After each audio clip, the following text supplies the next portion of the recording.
I'm actually going to make a martini for us all. It's one of the drinks I created, and I just figured it was a beautiful showcase of the character of the Shochu and a really nice way of displaying some of the texture, the flavors, and the versatility as well.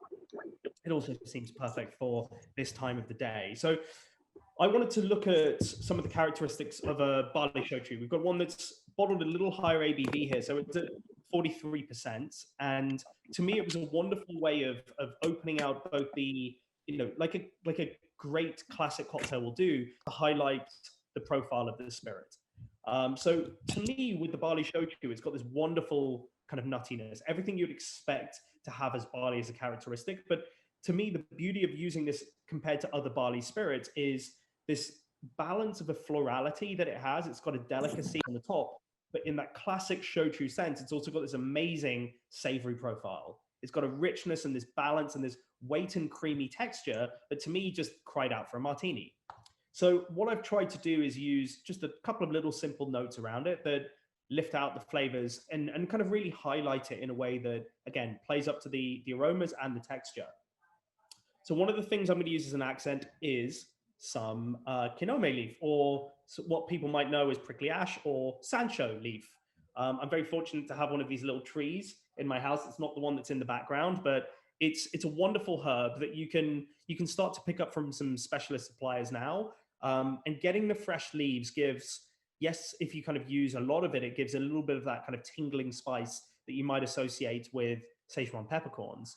But as the leaf, it's got this lovely green citrus note, this floral note that to me is one of the things that I wanted to pick out. So that's going to go in the bottom of our mixing glass, and I'm just going to press it a little. I just want to release some of those oils from the skin, but we're just going to simply stir that through the drink. It's not there to be spicy. It's not there to overtake any of the other flavors. I just want there to be a subtle accent.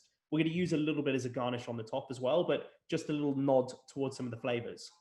And sticking with some of that kind of floral notes, I'm using just 10 mils, so about 2 teaspoons or a little under half an ounce in kind of American money, just to give a touch of sweetness in the background. We don't want this to be a sweet martini, but it helps kind of give a little bit more of that rich texture and that floral pop that I wanted to have.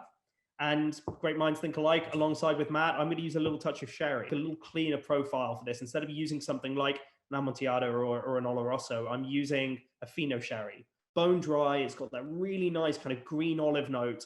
And that to me is a wonderful match for the savory aspect of the Shochu. So about a tablespoon, so 15 mils, about half an ounce.